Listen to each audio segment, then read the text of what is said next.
और सीधे आपको कोलकाता लिए चलते हैं। बीजेपी की नेता स्मृति ईरानी प्रेस कॉन्फ्रेंस कर रही हैं। लड़की के माता पिता को ये कहें कि सुसाइड हुआ है, वो ऑफिसर और उसका अगर सुपीरियर ऑफिसर है तो वो इस निष्कर्ष पर कैसे पहुंचे, और अगर किसी के इशारे पर पहुंचे तो वो व्यक्ति कौन है। सवाल ये भी उठता है कि रेपिस्ट निश्चिंत है, लेकिन प्रोटेस्टर्स पर मॉब आकर हमला करती है। ये कैसे संभव है कि गुंडों की एक फौज इकट्ठी होती है शहर में और पुलिस को पता तक नहीं चलता। ये कैसे संभव है कि गुंडे आकर, मॉब आकर अस्पताल में तोड़फोड़ करते हैं और मीडिया की रिपोर्ट से कहती है उन चीजों के साथ तोड़फोड़ करते हैं जो शायद एविडेंस का हिस्सा है।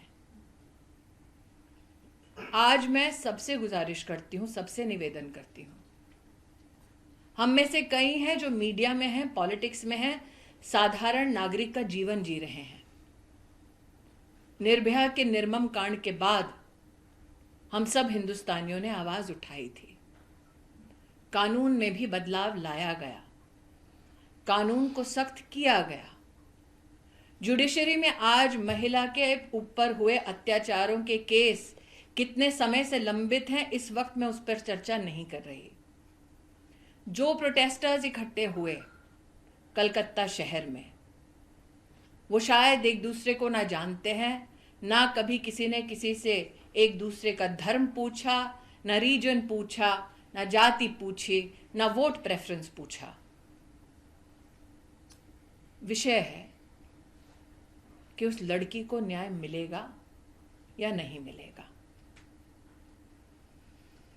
मैं आज हर उस प्रोटेस्टर से जो सड़कों पर उतरा है इस महिला को न्याय दिलाने के लिए, उनसे कहना चाहती हूं, पश्चिम बंगाल के हर उस नागरिक के साथ जो इंसाफ की तलाश में है, पूरा देश एकजुट होकर खड़ा है। लेकिन हमें सवालों पर वापस ध्यान केंद्रित करना है। एक लड़की का बलात्कार होता है अपने ही अस्पताल में, वो चिल्लाई तो किसी ने अस्पताल में सुना नहीं।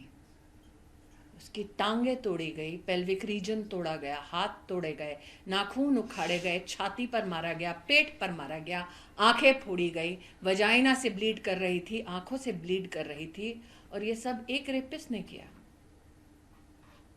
सवाल कई हैं, जवाब का इंतजार जनता को है। मैम, मुख्यमंत्री ममता बनर्जी ने कुछ देर पहले ही उन्होंने भी एक प्रोटेस्ट रैली मार्च किया है। उसमें वो कह रहे हैं कि जो मुझे पता चला कि आरजीकर में जाकर सीपीएम और भाजपा ने तोड़फोड़ की है 14 तारीख को। मैं दोबारा कहती हूं, तेरा रेप मेरा रेप की पॉलिटिक्स को बंद करें ममता दी। क्या अब लड़की के बलात्कार के लिए, उसके इंसाफ के लिए हिंदुस्तान की जनता तभी आवाज उठाएगी उस लड़की की और उस प्रदेश की पॉलिटिक्स को देखकर?